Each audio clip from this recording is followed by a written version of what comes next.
Lámpara es tu palabra para mis pasos, luz en mi sendero. Lámpara es tu palabra para mis pasos, luz en mi sendero. Luz, tu palabra es la luz. Buenas tardes, queridos hermanos, hermanas, oyentes de Radio Anglicana, la radio de la Iglesia. Bienvenidos a una emisión más de su programa La Palabra Hoy. Señor, dame vida según tu promesa. Con nosotros el reverendo Juan María Tellería. Bienvenido, reverendo. ¿Cómo estamos? Muy buenas noches a todos, reverendo Noel, queridos amigos y hermanos del equipo de Radio Anglicana, y muy buenas noches o muy buenos días, dependiendo, o muy buenas tardes a todos nuestros amigos radio oyentes. Tu palabra es la luz. Luz. Continuamos con nuestras reflexiones en torno al libro del Levítico, y en esta ocasión nuestro tema que nos ocupa sería el Levítico, un escrito impregnado de sangre, y tendremos como referencia los primeros 10 capítulos de este libro del Levítico. Capítulos del 1 al 10 usaremos de referencia para todos aquellos hermanos que nos acompañan, que siguen el programa y que en este momento están con nosotros para enriquecer sus conocimientos en torno a este libro. Vamos a comenzar teniendo pues nuestro momento de oración. Adelante, reverendo. Señor y Padre nuestro que estás en los cielos, una vez más te damos las gracias por el privilegio de estar en Radio Anglicana, compartiendo con tantos queridos hermanos y amigos a lo largo de todo el mundo la palabra de nuestro Señor, la palabra que tú inspiraste en tiempos muy antiguos al antiguo pueblo de Israel y que hoy sigue siendo para nosotros también palabra de vida cuando la leemos a la luz de nuestro Señor Jesucristo. Agradecemos, Padre nuestro, tu bondad para con nosotros y tu misericordia, y te pedimos siempre y en todo momento tu guía y tu dirección, que todo cuanto aquí compartamos sea siempre conforme a tu voluntad, y que sea también un motivo para darte gracias, para exaltarte, para alabarte por tu gran misericordia al haber enviado a tu Hijo a morir a este mundo por todos nosotros. Asimismo, Padre nuestro, recordamos también, como siempre, como en cada programa, a las personas que a lo largo de todo el mundo están sufriendo situaciones muchas veces injustas, provocadas por la mano del hombre. Te pedimos que en todo momento, Señor, tú sostengas a estas personas, que tú les ayudes, que tú les permitas vislumbrar una luz que les guíe, que les dé esperanza. Y agradecemos, Señor, que escuches nuestras oraciones en el nombre del Padre, del Hijo y del Espíritu Santo. Amén. Amén.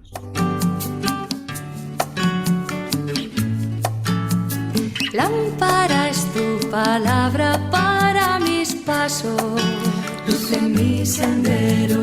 Como les hemos adelantado anteriormente, nuestro tema es el libro de Levítico, un escrito impregnado de sangre. Capítulos del 1 al 10 usamos de referencia de Levítico. También recordarles a nuestros oyentes que si en el transcurso del programa tienen alguna inquietud, alguna duda, algún aporte, pueden hacérnoslo llegar a nuestro WhatsApp de Radio Anglicana, el 698-680696. Señor, dame vida según tu promesa. Si nos escriben de fuera de España, anteponiendo el signo positivo con el número 34 al 698-680696, pueden hacernos llegar sus reacciones y comentarios. Palabra para mis pasos, luz en mi sendero. Luz, tu palabra es la luz.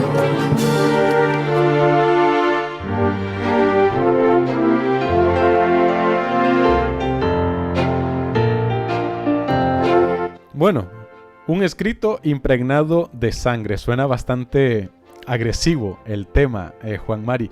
¿Qué significaba la sangre para los antiguos israelitas? Mira, para los antiguos israelitas, lo mismo que para la inmensa mayoría de los pueblos antiguos, y hoy también para muchos pueblos que viven todavía a pesar de que estamos ya en el siglo XXI, que viven todavía en condiciones primitivas, no que sean ellos primitivos, sino que viven en medio de culturas primitivas, que no es lo mismo. Para todo este tipo de culturas, la sangre tiene un valor eminentemente sagrado. Y tiene un valor sagrado, un sentido, un significado sagrado, porque desde siempre las culturas más antiguas consideraron que la sangre era algo así como el elemento que sostenía y mantenía la vida humana. Y bueno, no solamente humana, sino la vida de todos los seres, de todos los seres en los que ellos constataban que existía sangre, como era, por ejemplo, los animales o también algunas plantas. El hecho de considerar, por ejemplo, que la savia de los árboles era la sangre de los árboles, ¿no? Bien, este tipo de pensamiento lo leemos, por ejemplo, también en el libro del Levítico, en el capítulo 17 concretamente, y el versículo 10, que va más allá de los capítulos que forman el texto de nuestra reflexión de hoy, pero que es interesante lo que afirma ahí el autor sagrado, porque dice que la sangre es la vida, es decir, se asimila la sangre a la vida, ¿verdad? Claro, en este sentido, hemos de reconocer que este pensamiento pues no estaba exento de superstición, porque al considerar que la sangre era un elemento sagrado dentro del ser humano y dentro de los animales, por ejemplo, pues lógicamente todo lo que fuera transacciones con sangre revestían pues un valor casi mágico. O sea, pasaba de lo sagrado a lo mágico. Y bueno, no olvidemos que incluso hay derivaciones, incluso en nuestra cultura occidental, ¿no? Sobre todo en la literatura, siempre hay derivaciones que hacen de la sangre pues algo muy especial y algo que está vinculado de tal manera a la vida que incluso el hecho de beber la sangre de otra persona se consideraba que era adquirir su vida, es decir, hacerse con la vida de esa otra persona. No olvidemos que en muchos rituales de magia, magia antigua, magia moderna, la sangre es un elemento fundamental. O bueno, o sin ir más lejos, ahí tenemos también toda la literatura que existe y las leyendas sobre los vampiros que tienen precisamente este elemento como base, ¿no? O sea, el vampiro es una criatura que vive de la sangre ajena. En la historia del Conde Drácula y todas estas cosas que conocemos bien por el cine, ¿no? Bueno, pues todo esto forma parte de aquellas culturas primitivas. Es digamos, un residuo cultural de aquellas culturas en las que la sangre llegaba a adquirir un valor incluso mágico y supersticioso porque se consideraba que era algo sagrado. Entonces, los antiguos israelitas no escapaban a esta forma de pensar. De ahí que la sangre tuviera tanta importancia en todo su sistema sacrificial, en todo su sistema religioso.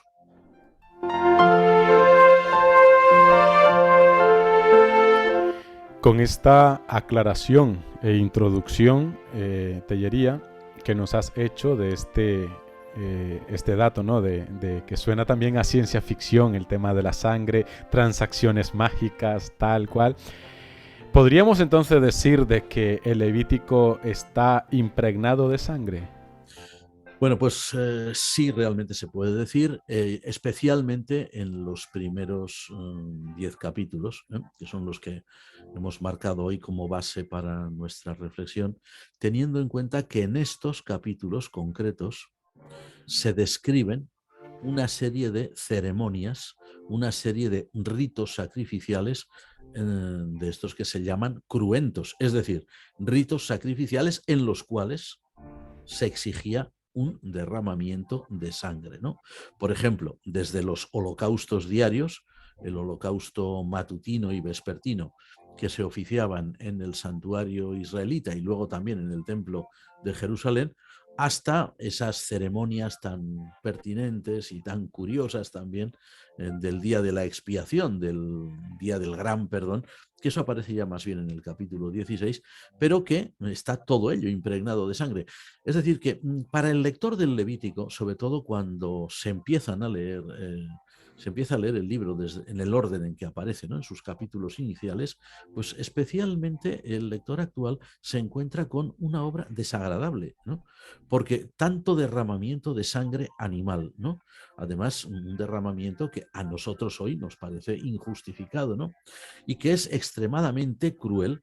Todo eso refleja un tipo de culto primitivo, un tipo de religiosidad primitiva que evidentemente ya no es la nuestra, ¿no? Pero que lo fue la religiosidad propia de los israelitas primitivos, tal como ellos entendieron que era realmente el culto que debían tributar a Dios.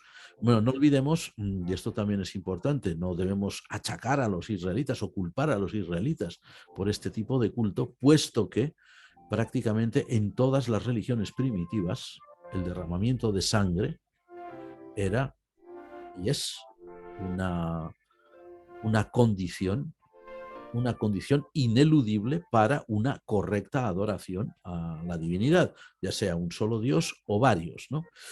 Y tenemos que tener en cuenta también que muchas veces este derramamiento de sangre ¿eh? Ha llegado en algunas civilizaciones y en algunos tipos de culto a ser brutal en el momento en que la víctima ofrecida no era un animal, sino que era un ser humano.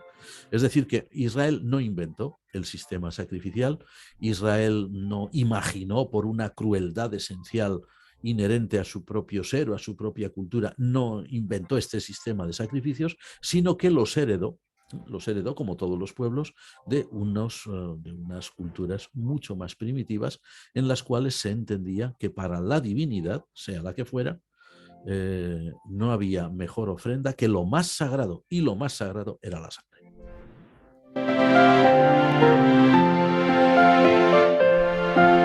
Era como se le daba lo mejor de lo que se poseía o se tenía. ¿Qué, qué cercanía hay, Tellería? ¿O es posible que Israel estuviese al borde de, punto suspensivo, cuando se habla, el Génesis, por ejemplo, nos narra que Abraham iba a sacrificar a su hijo Isaac y fue detenido por la voz del ángel? ¿Es posible que Israel en algún momento de su etapa estuviese al borde de incluir sacrificios humanos? Bueno, no solo estuvo al borde, es que desgraciadamente el testimonio que nos da la Sagrada Escritura cuando lo leemos y no tan entre líneas, iba a decir entre líneas, pero no tan entre líneas, hubo reyes de Judá, concretamente, que según dice claramente el texto sagrado, llegaron a pasar a sus hijos por fuego, es decir, los sacrificaban en sacrificios cruentos que luego quemaban. O sea, a ver, eso lógicamente los grandes profetas de Israel, todo el sistema cultico de Israel, eso lo rechazó desde el primer momento, lo consideró como un acto de barbarie. Pero no hay que olvidar que en Israel ese tipo de sacrificios se efectuaron. Hay un texto que es un texto de estos horribles que se encuentran a veces en la Biblia, es la conocida historia del juez Jefté, en el libro de los jueces, capítulo 11, si la memoria no nos engaña, que se dice claramente que el juez Jefté, que era un juez israelita, un juez hebreo, ante una guerra inminente con unos enemigos muy poderosos, hizo un voto, una promesa a Dios, al Dios de Israel, diciendo que ofrecería en holocausto al primero que saliera a recibirlo en su casa si regresaba victorioso. Quien salió a recibirlo, pobre mujer, fue su hija única, y salió a recibirlo pues como se recibía en la época a alguien victorioso, pues con danzas, con música, con el pandero, tocando ella misma el pandero, danzando al estilo oriental, como hacen hoy también muchos árabes, y rodeada de otra gente que la acompañaba. Sin embargo, el texto sagrado nos dice que cuando Jefté, que efectivamente regresaba victorioso, vio que era su hija la que salía a recibirlo, su desesperación fue total, porque él había hecho un voto al Dios de Israel y él tenía que cumplirlo en su mentalidad de hombre primitivo, porque realmente la época de los jueces es una época que, por lo que leemos entre líneas, nos muestra un periodo de verdadera barbarie en Israel. En su mentalidad supersticiosa de hombre primitivo, si él había efectuado un voto al Dios de Israel, no podía volverse atrás, so pena de caer bajo una maldición terrible. Entonces, el texto sagrado lo dice claramente. Él cumplió su voto, es decir, sacrificó a su hija en holocausto. No es el único caso de la antigüedad, de la literatura antigua, en que encontramos una escena tan horrible, ¿no? Pensemos, por ejemplo, en el ciclo de la guerra de Troya, el ciclo de los poemas antiguos que hablan sobre la historia de la guerra de Troya, la conquista de Troya por los griegos, pues precisamente el rey Agamenón, el jefe de toda la coalición griega, pues antes de, cuando emprendieron el viaje, como los vientos eran contrarios y no podían las naves llegar hasta Troya, él tuvo que sacrificar a su hija Ifigenia para que los dioses fueran favorables y que les permitieran continuar la navegación. Es decir, este tipo de historias que recoge la literatura antigua, lo único que evidencian es una realidad social en la cual, puesto que a los dioses o a Dios o a la divinidad, o como Jefté, a Jehová, a Yahvé, Dios de Israel, solamente se le podía ofrecer lo mejor, que es lo que tú antes has apuntado y muy bien, pues ¿qué es lo mejor que uno tiene? Sangre, es lo más sagrado. Y si encima es de un hijo, pues todavía la ofrenda es mucho más valiosa.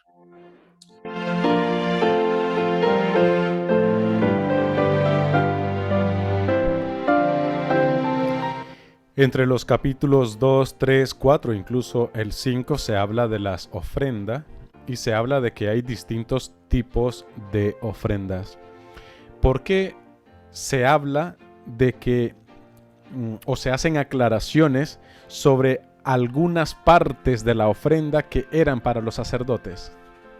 Sí, porque se consideraba en la antigüedad, esto no solamente los israelitas, esto muchos pueblos, se consideraba que dentro de los animales que se ofrecían, pues había una parte concreta que era lo más sagrado, y eso siempre era patrimonio, vamos a decir así, o algo dedicado especialmente a la divinidad. Eso no lo podían tocar los sacerdotes, eso lo tenían que quemar. Lo tenían que quemar para que el humo ascendiera y, como dice la Biblia, ¿no?, de sacrificio de olor agradable para el Señor, ¿no?, o para Yahvé o para Jehová. Mientras que el resto era para el consumo de los sacerdotes. Entonces, en el libro del Levítico, pues lo mismo que en otros sistemas religiosos antiguos, pues era exactamente igual. Hay partes que son para Dios, porque son especialmente sagradas, mientras que otras son para el consumo humano, pero no para todos los seres humanos, sino para básicamente los sacerdotes y en algunos casos también para el oferente. Pero vamos, hemos de suponer que el sistema sacrificial israelita, lo mismo que el de otros pueblos, pues proveía evidentemente de un abastecimiento de carne, de alimento para los oficiantes, para los sacerdotes. Además, recordemos un detalle que es muy propio del Antiguo Testamento. Dentro de las tribus de Israel, los levitas no disponían de tierra propia. Los levitas no tenían un terreno que pudieran decir, este es nuestro, lo mismo que por ejemplo, los de Judá tenían su territorio, los de Efraín tenían su territorio, los de Manasés tenían su territorio. Leví no. Leví era una tribu dispersa, una tribu que sí que poseía unas ciertas ciudades en las que habitaban los levitas, pero se suponía que los levitas debían ser alimentados por el resto de los israelitas. Entonces, dentro de ese sistema había una parte de las cosechas, que eran los diezmos, que eran evidentemente para los israelitas y para el servicio del templo, pero también los sacrificios, porque esos sacrificios cruentos proveían a los sacerdotes y levitas del abastecimiento cárnico, evidentemente. Entonces, claro, había una parte del animal que era exclusivamente para Dios, la más sagrada, pero había otra parte que era precisamente para los sacerdotes. Pero para Dios era precisamente aquello que se consideraba lo más sacrosanto y, por lo tanto, no apto para el consumo humano.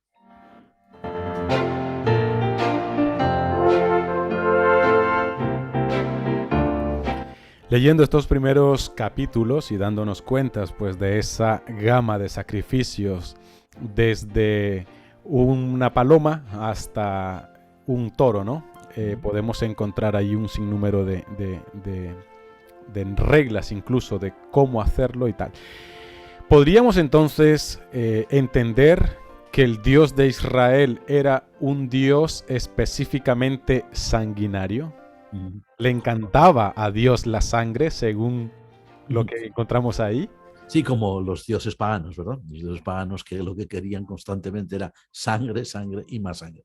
Bueno, si leemos, a ver, la Biblia en su conjunto, si leemos el conjunto de las Sagradas Escrituras, sobre todo a la luz del Nuevo Testamento, ¿no? Que es la revelación máxima, además la revelación máxima de Dios en su Hijo Jesucristo, sí que vamos a entender claramente que Dios, el Dios de Israel, Dios único y verdadero, no es una divinidad sanguinaria, ¿no? O una divinidad cruel, una divinidad deseosa de sangre, como eran los dioses paganos, ¿verdad? Los dioses de prácticamente todas las religiones.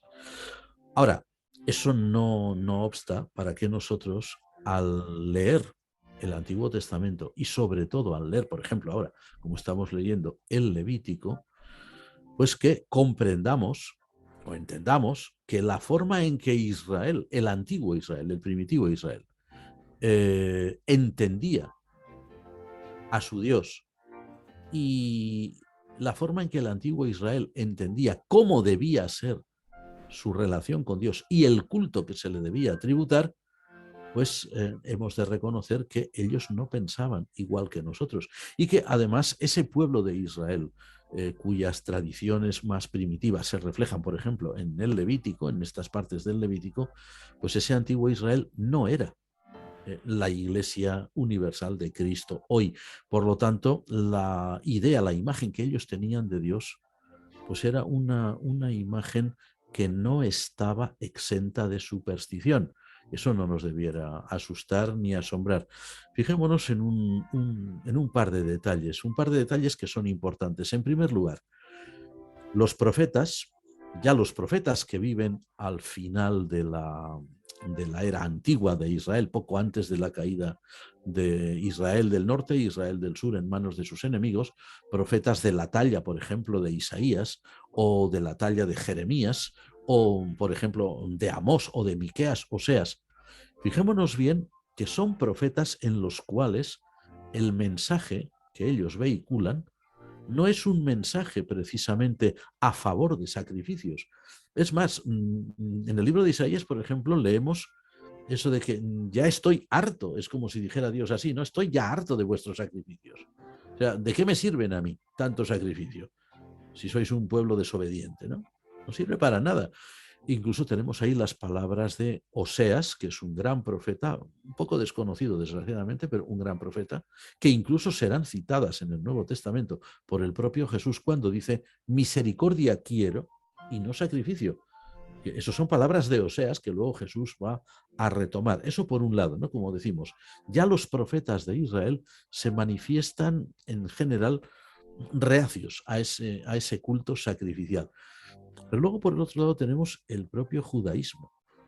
El judaísmo en su evolución, especialmente cuando desaparece ya el templo de Jerusalén, años 70 de nuestra era, el propio judaísmo ya no comparte esta visión tan primitiva de Dios, la visión que tiene el judaísmo actual de Dios está mucho más acorde con las enseñanzas de los profetas, ¿no? Que siempre suponen un estadio superior, más evolucionado de la comprensión de su religión, ¿no? De hecho, es muy curioso que en el Talmud se leen textos, ahora no recuerdo las citas exactas, pero recuerdo haberlas leído, textos en los cuales se dicen cosas como estas, ¿no? Discuten unos maestros entre sí y uno de ellos dice, ¿por qué razón Dios permitió un culto como el de los paganos, lleno de sacrificios y lleno de sangre?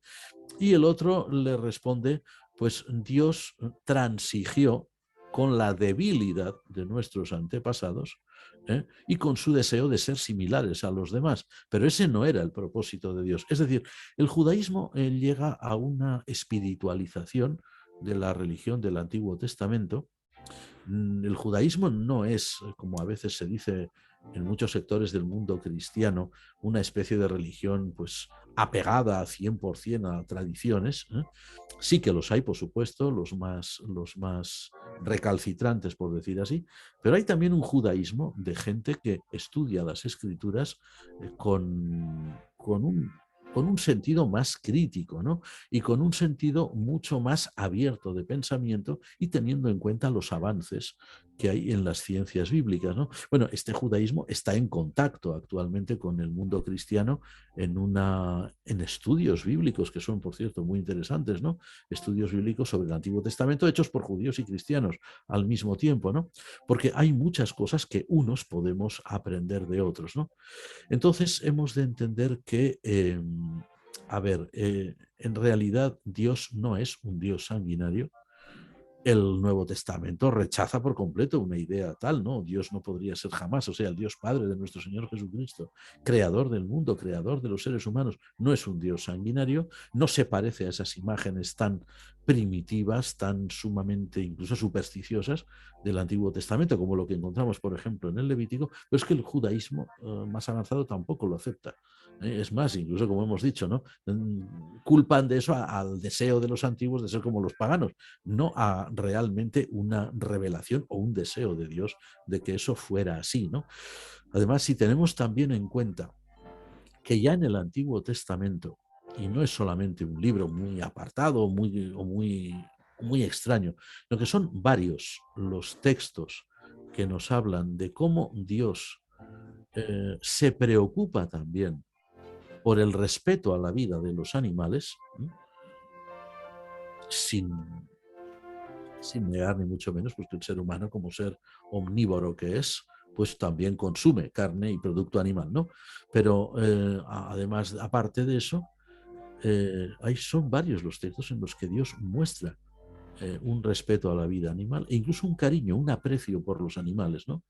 Entonces, claro, ese Dios que es compasivo y que es sensible al dolor de las criaturas, claro, no casa bien con la idea de un Dios que solamente pide sangre, sangre, sangre, sangre y sangre, ¿no? Es una divinidad más bien de rasgos paganos, pero no hay que olvidar, como decíamos, que el pueblo de Israel en sus orígenes era un pueblo realmente primitivo, era un pueblo realmente, pues en cierto sentido podríamos decir incluso bárbaro. Pensemos lo que hemos dicho acerca de Jefté y su sacrificio, y eso se va a reflejar en las tradiciones sacras de Israel. Es decir, nosotros tenemos que estar muy agradecidos a los redactores definitivos o a los recopiladores del Antiguo Testamento, de que no quisieran ocultar muchas realidades que el antiguo Israel había vivido. O sea, no quisieron blanquear su imagen diciendo nosotros siempre hemos sido un pueblo extraordinario, un pueblo perfecto y un pueblo que tiene un conocimiento supremo acerca de Dios que no tiene nadie. No. Los recopiladores del Antiguo Testamento dejaron constancia clara. Aquí está el Levítico, ahí está también el libro de los Números, están otros libros de la Biblia. Dejaron constancia de que hubo épocas, hubo etapas de la historia religiosa de Israel en las que Israel era un pueblo completamente... O sea que lo que preguntabas tú antes, ¿no? Si estaba al borde, sí, estaba al borde. Bueno, al borde, y algunos entraron de lleno, como lo que hemos dicho, aquellos sacrificios cruentos que hacían los reyes o algunos reyes con sus propios hijos, ¿no? O Jefté y algunos otros casos más, ¿no? Eso, hay que agradecer la honestidad de quienes recopilaron el Antiguo Testamento, que no dieron un plumazo a esas tradiciones como si no hubiera pasado nada. O sea, reconocieron que habían existido y que el culto de Israel se basaba en ese sistema que era cruento, que era cruel y que era realmente para nosotros muy desagradable.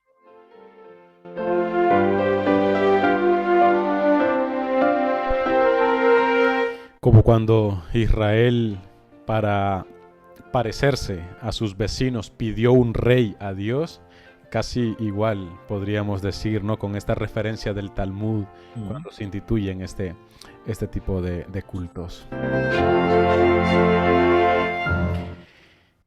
Y entonces, ¿qué finalidad podríamos decir que tiene en el Levítico tanto derramamiento de sangre? Tal como lo leemos hoy, tal como leemos todas estas tradiciones que aparecen ahí reflejadas en estos, sobre todo en estos primeros 10 capítulos del Levítico, entendemos que los israelitas, o el sistema sacrificial de los levitas, de los sacerdotes descendientes de Aarón, ellos entendían, y lo entendían sinceramente, o sea, no es algo que se inventaran después, ellos entendían que toda esa sangre que ellos derramaban de continuo, bueno, al menos había sacrificio diario por la mañana, otro por la tarde, en fin, había luego otros sacrificios en festividades concretas. Bueno, toda esa sangre derramada, todos esos animales así sacrificados, pues toda esa sangre tenía una finalidad y era limpiar. Es decir, era borrar faltas, borrar pecados, expiar esos pecados o esas faltas rituales. A ver, el animal sacrificado, en tanto que víctima inocente, porque es una víctima inocente, en fin, nadie sacrificaba, por ejemplo, como tú has dicho, una paloma antes, o un toro, un carnero, nadie lo sacrificaba porque fuera culpable de nada, evidentemente, ¿no? Ese animal se utilizaba en lugar de la persona que había cometido la falta y que por lo tanto sería ella la que tendría que haber sido sacrificada. A ver, eso es un avance muy grande, porque en una época un poquito más primitiva la hubieran sacrificado a ella. Mira, tú la has hecho, tú la pagas, ¿no? Bueno, el hecho de que se sustituyera el ser humano por animales, bueno, pues eso significaba que la víctima inocente estaba ahí en lugar del culpable, pagaba por él, ¿no? A ver, cuando el Nuevo Testamento desarrollará también una teología de tipo sacrificial, que sobre todo la encontramos en el apóstol San Pablo, aunque no es ajena, por ejemplo, al pensamiento joánico, al pensamiento de la escuela de San Juan, bueno, pues fue muy fácil entonces asimilar todo aquel sistema antiguo, todo aquel sistema sacrificial, asimilarlo como una prefiguración del evento Cristo, ¿no? Es decir, de la cruz, ¿no? Porque el que iba a morir allí era precisamente el Cordero de Dios. Entonces, la imagen del Cordero de Dios aplicada a Cristo, que es una transposición de los sacrificios levíticos, pues todo eso hace que San Pablo y quienes iban a seguir esta misma corriente en el cristianismo tradicionalmente hasta hoy, pues íbamos a ver, o se iba a ver, bueno, pues que todo aquello que se había hecho, todo aquel acto de barbarie constante que era sacrificar tantos animales y derramar tanta sangre, era un acto prefigurativo de un gran sacrificio que iba a tener lugar en un tiempo futuro en la historia de la humanidad, desde la historia de la salvación básicamente. O sea que la sangre servía para limpiar, para expiar el pecado.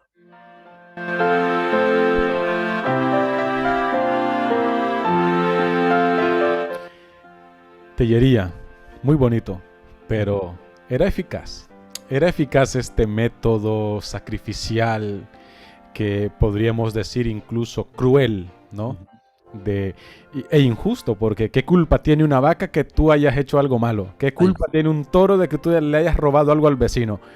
¿Era eficaz todo esto para expiar el pecado, las faltas y las transgresiones? Bueno, esa es una pregunta muy bien hecha, pero tendríamos que preguntárselo. Vamos a poner dos ejemplos. Si esto se lo preguntásemos a Moisés o a Aarón o a los levitas, nos dirían sí. Seguro que sí. Dirían sí. Eso expía. La prueba, cuando nosotros ofrecemos ese sacrificio y tal, Dios no derrama su ira contra nosotros. El gran temor que tenían siempre los antiguos y los judíos también, los hebreos también, de la ira divina, ¿no? Entonces, esa sangre nos protege, lo mismo que la sangre del Cordero Pascual había protegido en Egipto las casas de los israelitas, porque allí no entró el ángel exterminador. Bueno, en esa historia que todos conocemos muy bien. O sea, ellos nos hubieran dicho sí rotundamente. Ahora, si eso se lo preguntamos, por ejemplo, al autor de la epístola a los hebreos, en el Nuevo Testamento, nos dirá que no. Y nos dirá algo muy importante. Dirá que la sangre, además lo dice literalmente, ni la sangre de carneros, ni la sangre de machos cabríos tiene poder alguno para limpiar nada. Lo dice bien claro. En los capítulos centrales de esa epístola se lee. Dice, solo el sacrificio de Cristo, solo la sangre de Cristo, ¿eh?, es realmente quien nos limpia de nuestros pecados. Recordemos que luego, en la primera epístola de San Juan Apóstol, se dice bien claro, la sangre de Jesucristo, su Hijo, nos limpia de todo pecado, la de Cristo.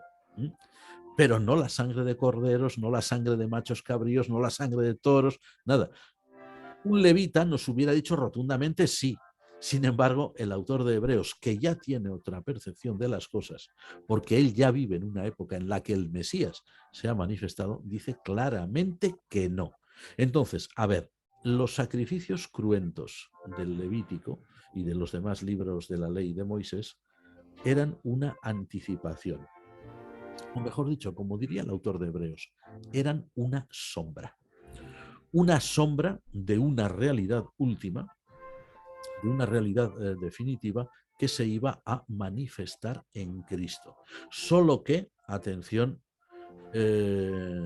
como hemos dicho siempre, el cumplimiento de las promesas dadas por Dios al antiguo Israel en la persona de Cristo siempre rebasa y con mucho además, lo que la promesa dejaba entrever, o los ritos dejaban entrever. Aquí tenemos, por ejemplo, un detalle muy claro. Cuando los autores del Nuevo Testamento, San Juan, por ejemplo, el autor de Hebreos, San Pablo, apóstol, cuando hablan, o por ejemplo, esa visión tan extraordinaria del libro del Apocalipsis, capítulo 5, donde ve en medio de todos aquellos seres vivientes en los cielos y tal, había un cordero como degollado, o sea, un símbolo claro de nuestro Señor. Cuando se habla del sacrificio de Cristo, de la muerte de Cristo, en la cual Él se entrega voluntariamente, es decir, no es como el pobre cordero, el pobre carnero, el toro, el macho cabrío, la vaca, que supongo yo que no irían demasiado contentos al sacrificio, y más teniendo en cuenta que, según parece, estos animales tienen un olfato muy fino para la sangre, y cuando detectan sangre que se ha derramado, sangre de un congénere, están muy alterados, muy nerviosos. Eso lo saben bien quienes trabajan en mataderos y quienes trabajan en general con este tipo de animales. No van voluntarios al sacrificio, ni iban voluntarios al sacrificio. Eso era imposible. Sin embargo, nuestro Señor Jesucristo sí. Él aceptó la imagen de Cordero de Dios que quita el pecado del mundo, pero la aceptó de forma voluntaria. Él quiso ser uno con nosotros.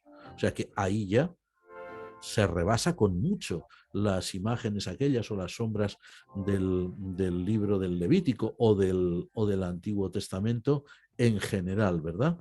Pero es que además hay otro detalle que muchas veces se escapa, pero que es muy bueno que insistamos en él. A ver, los sacrificios del libro del Levítico, aunque esto hay mucha gente que le cuesta llegar a entenderlo, se referían, dada la tradición tan antigua que representan y la época que representan, o la época que figuradamente representan, este tipo de transgresiones, atención, eran básicamente rituales, no morales, básicamente rituales. El Levítico también hablará de pecados morales, también hablará, pero básicamente son transgresiones rituales. Por ejemplo, una persona, hombre o mujer, pues había contraído impureza ritual, no moral, sino ritual.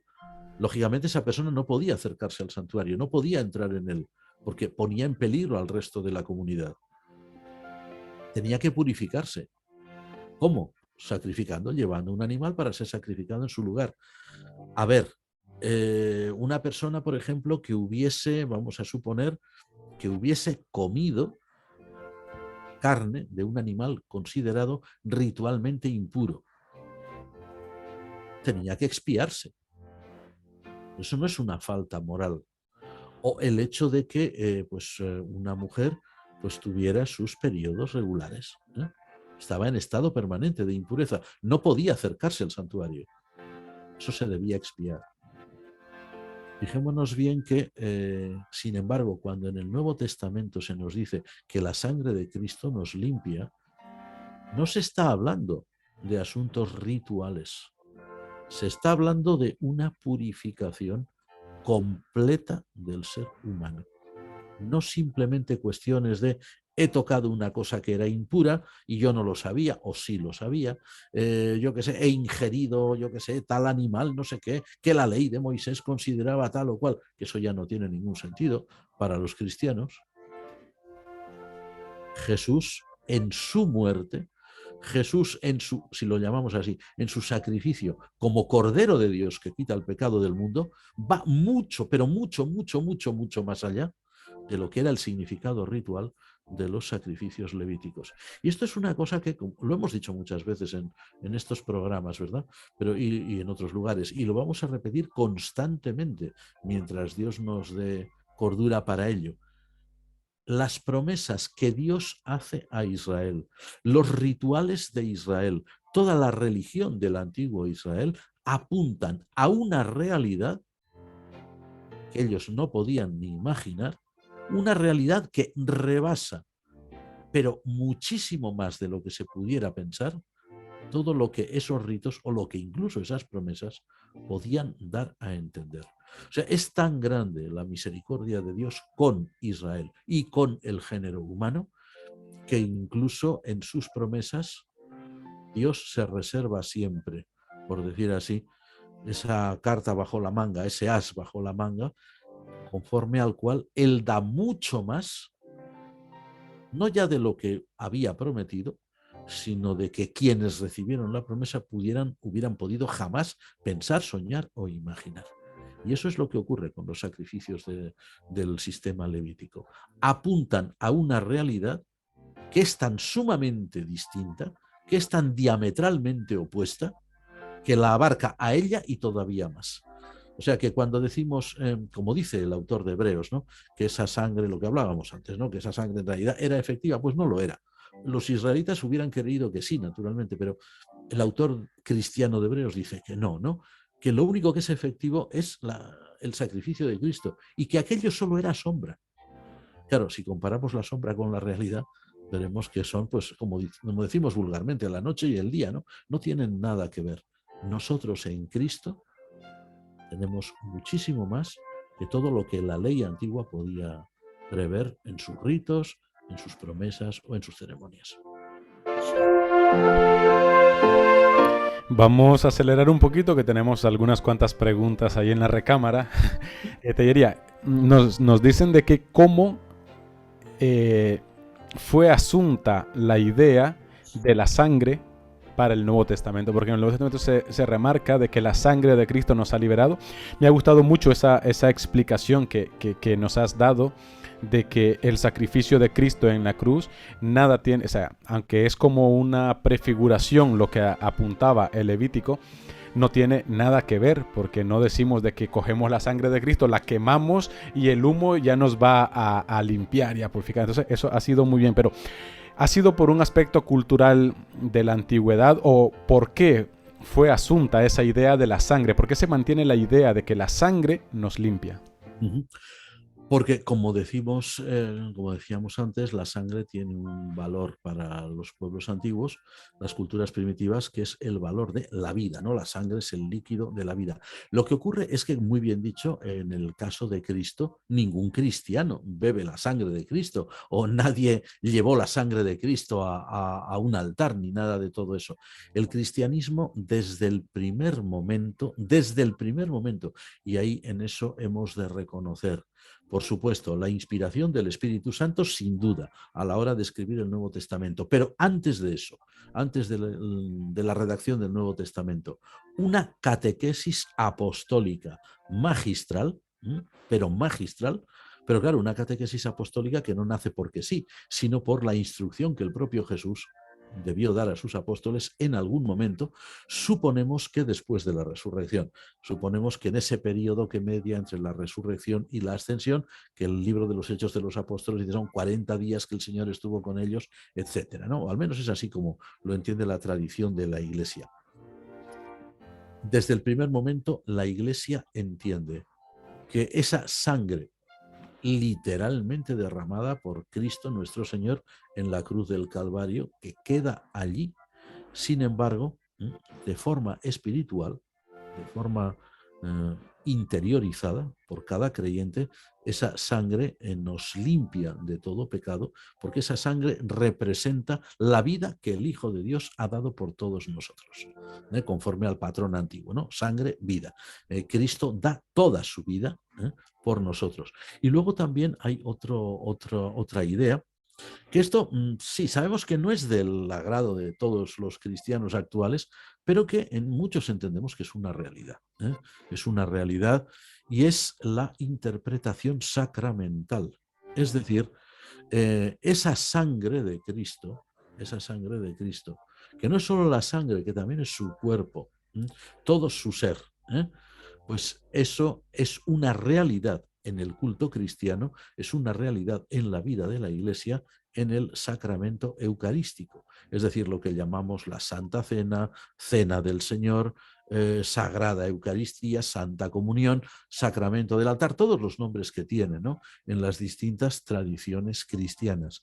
Entonces, desde el primer momento, la Iglesia asimila esa idea, pero dándole un sentido plenamente espiritual, desligándola de los aspectos cruentos o de los aspectos crueles o de los aspectos primitivos que hubiera tenido y que había tenido, de hecho, en el antiguo Israel, ¿no? Y ahí están, por ejemplo, pues el hecho de que en el libro, valga la redundancia, de Hechos de los Apóstoles, se dice claramente que la Iglesia primitiva partía el pan, es decir, que es un cliché, ¿no?, para decir, celebraban la Santa Comunión, la Sagrada Eucaristía, lo hacían todos los días. No solamente el domingo, no solamente el día del Señor, sino todos los días, ¿no? De hecho, las iglesias actuales o las dentro de las distintas iglesias actuales, las diferentes diócesis o parroquias que tienen la costumbre de un servicio de culto diario, pues es muy frecuente que ese culto diario sea culto de Santa Comunión. Pero no es por decir, bueno, se nos ocurre así y así está muy bien, no, sino porque eso ya deriva de la propia era apostólica. Es decir, que la Iglesia Apostólica desde el primer momento supo deslindar lo que era la sombra, todo eso que el autor de Hebreos llama sombra, y la realidad. Y puesto que la realidad iba más allá de la sombra, muchísimo más allá, pues aparece un nuevo simbolismo, que es el símbolo del pan, el símbolo del vino, que son símbolos limpios, que no son símbolos de sangre, no son símbolos de crueldad, al contrario, muy bien, son el producto de la vid y del trabajo del hombre. Es decir, lo que hace nuestro Señor Jesucristo es implicar todavía más a la humanidad en la redención, porque la redención va mucho más allá de una simple expiación por pecados rituales o por faltas rituales. Lo que hace Jesús es no solo redime al género humano, sino que incluso implica al género humano en su propia redención.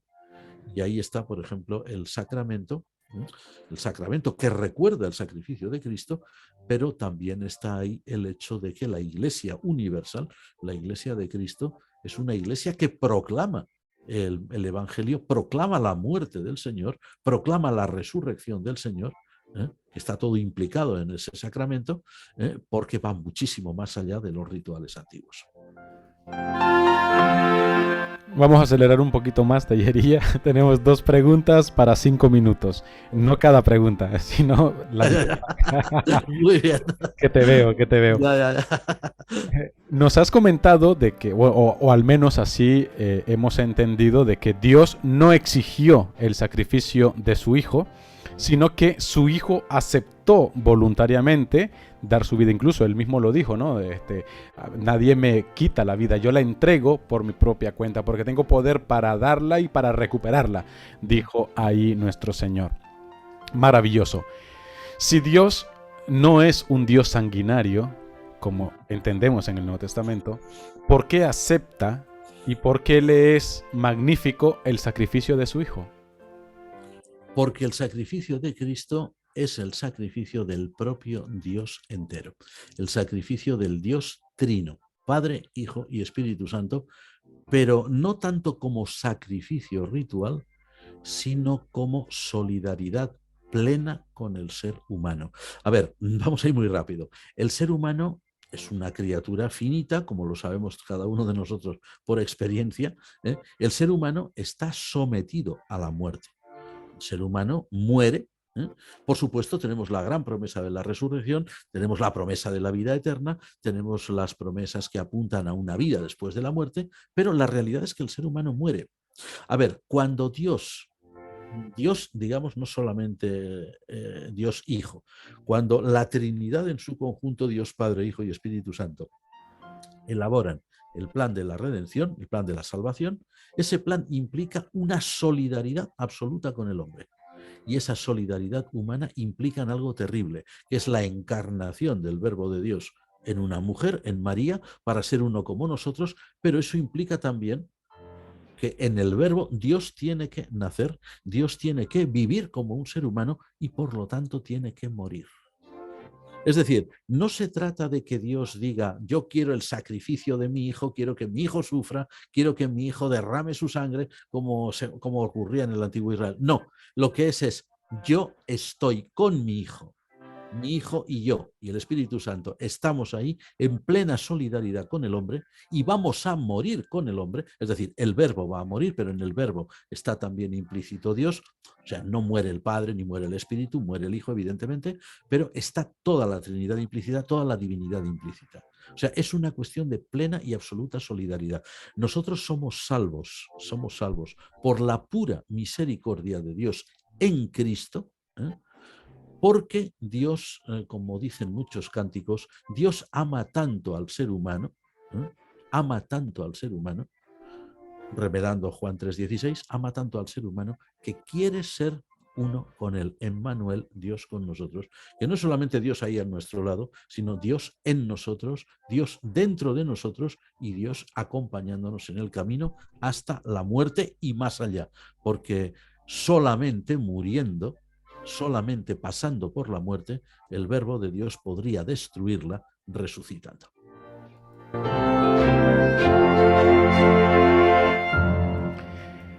Volviendo con los sacrificios de los primeros 10 capítulos de Levítico, ¿qué efecto produjeron estos sacrificios rituales o qué efectos debieron producir estos sacrificios en el corazón y en el alma de los israelitas?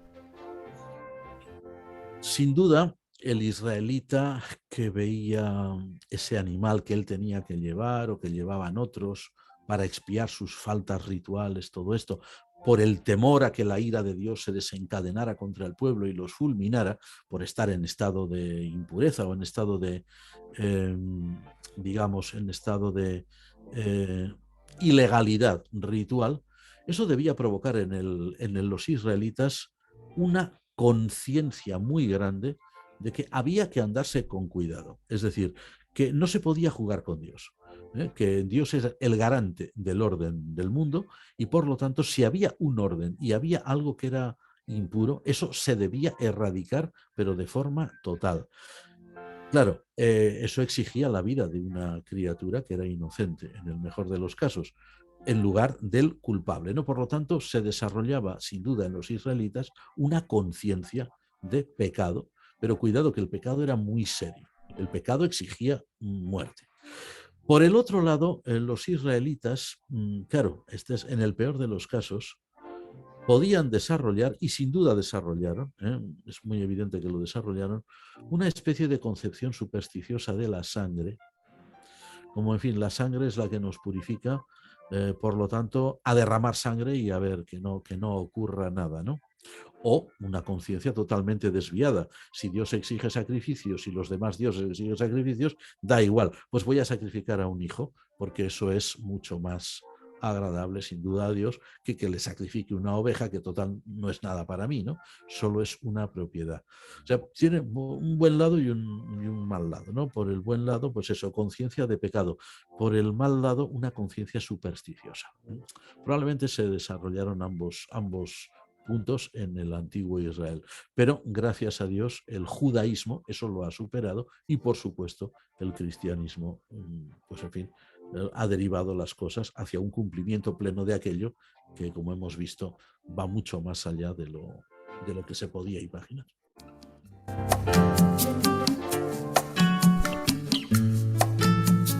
Hemos cumplido las 2 preguntas en 5 minutos. Maravilloso, bravo. Bueno, queridos hermanos, oyentes de Radio Anglicana, en especial de su programa La Palabra Hoy, ha sido nuestro programa, esperando que haya sido de su agrado, que haya sido bendición también para vuestras vidas y que le haya aportado muchísimo a vuestra vida espiritual, a este acercamiento que estamos teniendo con el libro de Levítico. Continuamos con esta tarea de seguir leyendo el libro del Levítico y con la ayuda luego de La Palabra Hoy, pues mejoraremos muchísimo nuestra comprensión de él. Agradecemos de todo corazón a nuestros oyentes que nos han acompañado a través de la transmisión simultánea de Radio Anglicana en las aplicaciones móviles, en la página web, y aquellos también que nos han visto en el formato de vídeo, tanto en la página web de radioanglicana.es, como también aquellos que nos han acompañado desde la página de Facebook. Muchísimas gracias. También al reverendo Tellería por ese tiempo que comparte con nosotros. Gracias, Juan Mari. Gracias a vosotros. Gracias a vosotros, Noel, y por supuesto gracias a nuestros amigos que están al otro lado. Totalmente. Al otro lado de la radio. Totalmente. Y del continente y del mar. Del continente también. Y de varios. Eso. Así pues que muchísimas gracias. Les invitamos para la próxima semana, a esta misma hora, aquí en Radio Anglicana, a una emisión más de su programa La Palabra Hoy. Y por supuesto, continuaremos con las reflexiones en torno a este maravilloso libro y difícil libro también de comprensión, que es el Levítico. Que el Señor bendiga vuestras vidas y hasta dentro de 8 días, si Dios así lo permite. Alabado sea Jesucristo. Amén. La palabra es la luz. Tu palabra es la luz. Inclino mi corazón. Firmes adelante, pues desde la fe. Usted está en sintonía de Radio Anglicana, transmitiendo vía internet en www.radioanglicana.es. También puede escucharnos en su dispositivo móvil, descargando nuestra aplicación para Android e iOS. Radio Anglicana, la voz de la Iglesia.